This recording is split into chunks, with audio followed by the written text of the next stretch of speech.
বাংলাদেশ উন্মুক্ত বিশ্ববিদ্যালয়ের বিএ এবং বিএসএস পরীক্ষা 2025 অনুষ্ঠিতব্য পরীক্ষা 2026 এই পরীক্ষায় আপনারা কিভাবে আপনাদের খাতায় লেখাগুলো শুরু করবেন এবং কত নম্বর পেলে পাস করবেন, কোন প্রশ্নের উত্তর কতক্ষণ সময় ব্যয় করবেন, এ বিষয়ে আজকের ভিডিওতে বিস্তারিত আলোচনা করা হবে।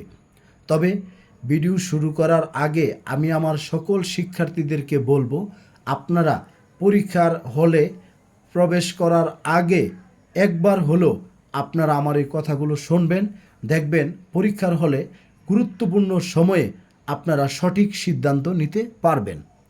যাই হোক, মূল আলোচনায় প্রবেশের আগে আমি আমার সকল শিক্ষার্থীকে আন্তরিক শুভেচ্ছা, অভিনন্দন ও সালাম জানাচ্ছি।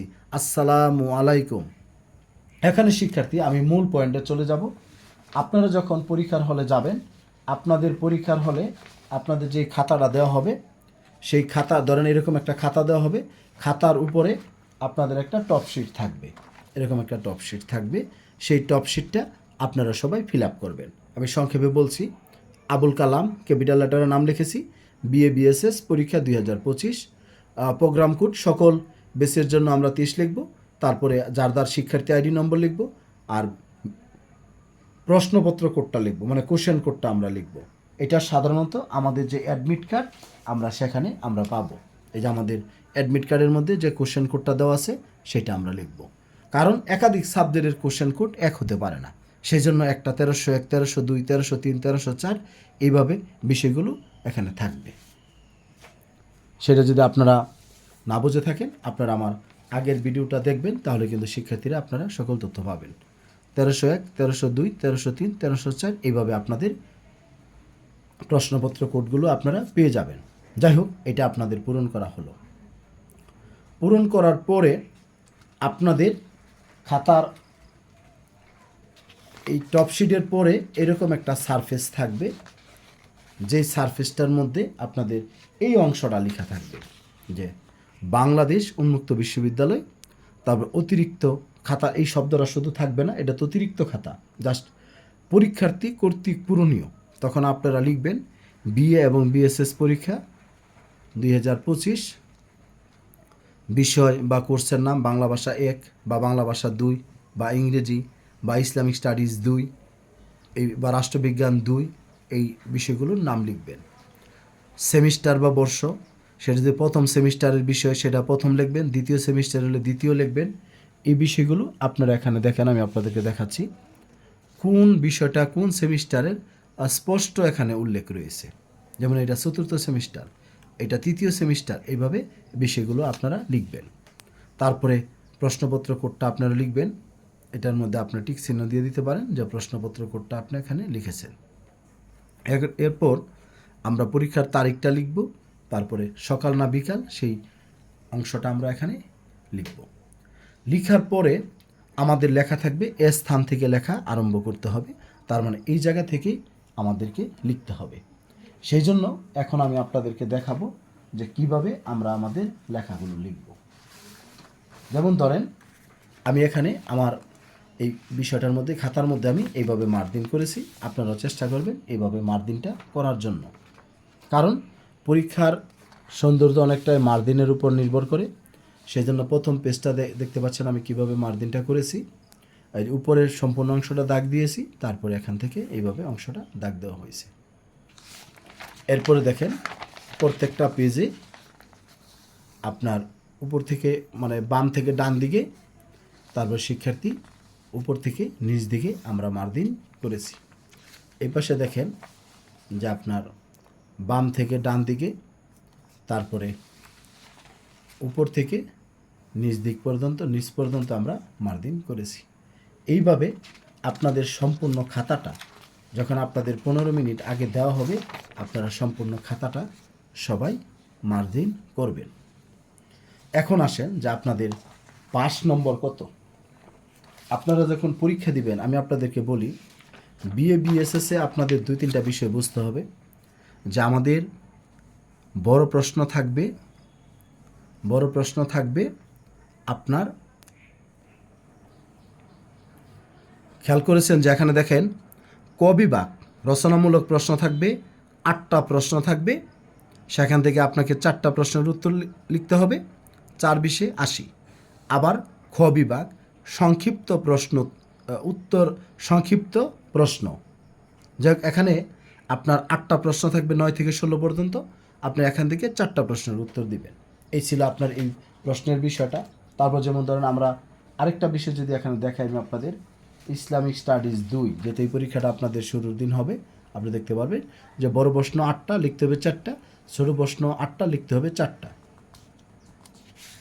তবে শিক্ষার্থী, এখন আপনার এই যে 100 নম্বরের যে আপনার পরীক্ষায় যে অংশগ্রহণ করবেন, এখান থেকে আপনাদের 40% নম্বর আপনাদেরকে পেতে হবে।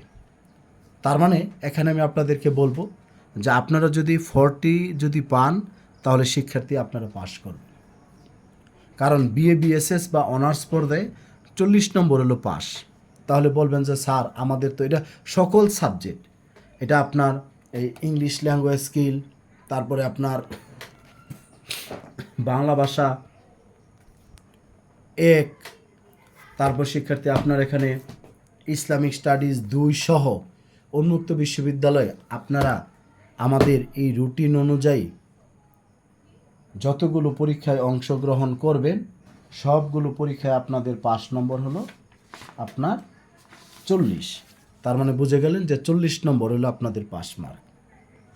এখানে একটু ঘটনা আমি আপনাদেরকে বলবো। আমাদের দেশে 33-এ পাস, এটার পিছনে একটা সংক্ষিপ্ত ঘটনা আছে, সংক্ষেপেই বলবো। ব্রিটেনে মানে ইউকেতে আপনার হলো 65 হলো পাস, 65 নম্বর হলো ইংল্যান্ডে বা আপনার ইউনাইটেড কিংডমে আপনার 65তে পাস। তখন ইংরেজরা মনে করেছে এই ভারতীয় উপমহাদেশের লোকজনের মেধা তাদের চেয়ে আমরা অর্ধেক, সেই কারণে তারা 33-এ পাস নির্ধারণ করেছে। ইংল্যান্ডে কিন্তু 65 নম্বরে পাস, সেই জন্য আমাদের ছিল 33, কিন্তু আমাদের অনার্স বা ডিগ্রি পর্যায়ে যে পরীক্ষাগুলো, সেই অনার্স মাস্টার্স বা ডিগ্রি পর্যায়ে আমাদের 40 নম্বর হলো পাস মার্ক। এখন শিক্ষার্থী আপনারা কোন প্রশ্নের জন্য কতটুকু সময় ব্যয় করবেন এটা বলবো, তারপরে খাতার মধ্যে কিভাবে লিখবেন। আমি তার আগে বলে নিই খাতার মধ্যে আপনারা কিভাবে লিখবেন। যখন আপনি একটা বিভাগের প্রশ্ন যখন আপনি আনসার করবেন, আপনি বিভাগ না লেখেন, যখন আপনি 1 নং প্রশ্নের উত্তর লিখবেন, ক বিভাগ থেকে দিবেন, যেমন খাতার মধ্যে আমি আপনাদের দেখাই। এখানে ধরেন আমি লিখলাম 1 নং প্রশ্নের উত্তর, বিভাগ লেখাটা জরুরি না, লিখলাম 1 নং প্রশ্নের উত্তর লিখলাম। লিখার পরে আমরা যদি এই 1 নং প্রশ্নের উত্তর আমরা লিখব, তারপরে ধরেন আমার এটা যতটুকু সময় লাগে সেটা আমি লিখব। লিখার পরে ধরেন এবার আমি সংক্ষিপ্ত মানে আর তবে একটা বিষয় মনে রাখতে হবে, এক বিভাগের প্রশ্ন ক্রস করে আরেক বিভাগে যাওয়া যাবে না। যখন যে বিভাগের প্রশ্ন উত্তর করবেন সেই বিভাগের প্রশ্নগুলোই লিখতে হবে। যেমন আমার 1 নং শেষ হলো, এখন আমি 8 নং লিখব, সমস্যা নাই। তাহলে এখানে লিখব 8 নং প্রশ্নের উত্তর, লিখে 8 লিখব। তারপরে ধরেন আবার আমি পারি 5 লিখব, 5 নং প্রশ্নের উত্তর, আবার পারি ধরেন 3 লিখব, 3 নং প্রশ্নের উত্তর। এইভাবে এই সম্পূর্ণ ক বিভাগটা আমরা শেষ করব। যখন ক বিভাগ শেষ হবে, পরে আমি খ বিভাগ শুরু করব। আর যদি খ বিভাগ দিয়ে আগে শুরু করি, খ বিভাগ শেষ করব, তারপরে ক বিভাগ শুরু করব। তবে এরকম হতে পারে যে আপনি ক বিভাগ থেকে 3টা প্রশ্ন পারতেছেন, তখন আপনি 3টা প্রশ্ন লিখবেন, লিখার পরে আরেকটা প্রশ্নের জন্য আপনি একটা জায়গা রাখবেন, যে 2-3 পেজ যা লিখেন আপনি সেটা জায়গা রেখে আপনি খ বিভাগ আনসার শুরু করে দিবেন। এইভাবে খ বিভাগের প্রশ্নগুলো আপনারা খাতার মধ্যে লিখবেন, লিখে আপনাদের পরীক্ষার কাজটা শেষ করবেন। তবে শিক্ষার্থী কোনো সাবজেক্টেই বিএ বিএসএসে আপনারা মানে যখন যে বিভাগের প্রশ্ন উত্তর করবেন সেটা শেষ করবেন, শেষ করার পরে অন্য বিভাগে আপনারা যাবেন। সেটা যে কোনো সাবজেক্টই হোক, সেটা আপনাদেরকে ফলো করতে হবে। আমি আপনাদেরকে বলছি, কারণ সেটা যদি আপনার ইসলামিক স্টাডিজ 2ও হয়, আগে ক বিভাগ শেষ করবেন, তারপরে খ বিভাগ।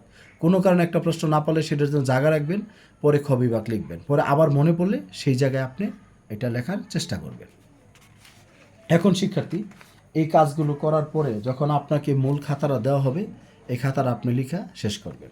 শেষ করার পরে আপনার অতিরিক্ত একটা আপনার উত্তরপত্র প্রয়োজন হবে, তখন সেই উত্তরপত্রটা আপনারা নেবেন, নিয়ে এখানেও আপনারা এই সেম জিনিসটা আপনারা লিখবেন। লিখার পরে এই যে উত্তরপত্রের যে নম্বরটা, এই নম্বরটা আপনাদের যে মূল খাতাটা আমি আপনাদেরকে বলছি, যে মূল যে খাতাটা থাকবে, সেই মূল খাতাটার শেষের পাতায় এই জায়গাটায়, এই যে এখানে 1 2 3 এইভাবে লেখা থাকবে। এই যে এরকমভাবে আমি আপনাদেরকে দেখাই, তাহলে আপনারা বিষয়টা বুঝতে পারবেন। এই যে এরকম 1 2 3, সেখানে 1 নম্বরে আপনারা যে উত্তরপত্রটা অতিরিক্ত নিয়েছেন, ওই নম্বরটা যেটা থাকবে সেটা এখানে লিখবেন। পরে আরেকটা নিলে এখানে লিখবেন, আরেকটা নিলে এইভাবে লিখবেন আপনারা। এখন শিক্ষার্থী, তাহলে মূল উত্তরপত্রের যে নম্বরটা সেটা কি করবেন? মূল উত্তরপত্রের উপরে আপনার এরকম একটা নম্বর থাকবে,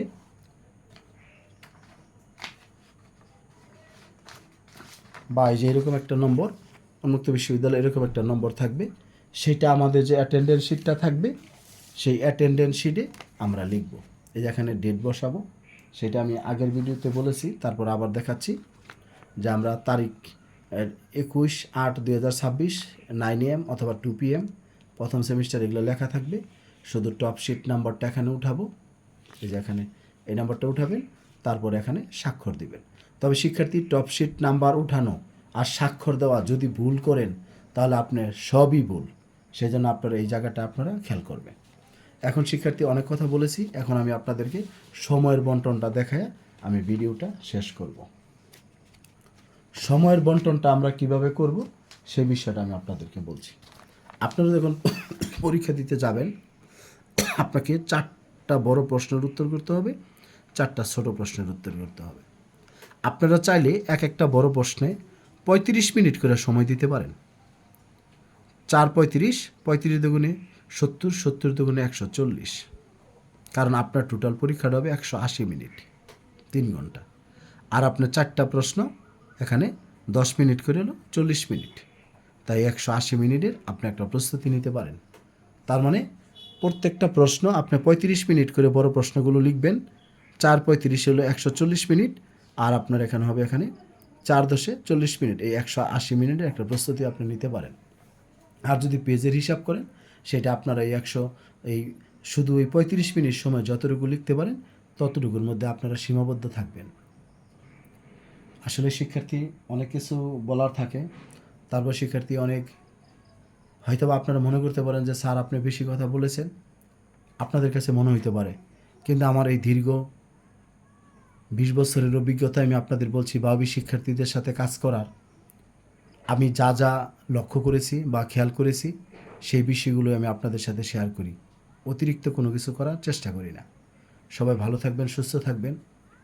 তারপর যদি আপনাদের আমার সাথে যোগাযোগ করার প্রয়োজন হয়, 0901609781125 এই হোয়াটসঅ্যাপ নাম্বারে আপনারা চেষ্টা করবেন আমাকে মেসেজ দেওয়ার জন্য।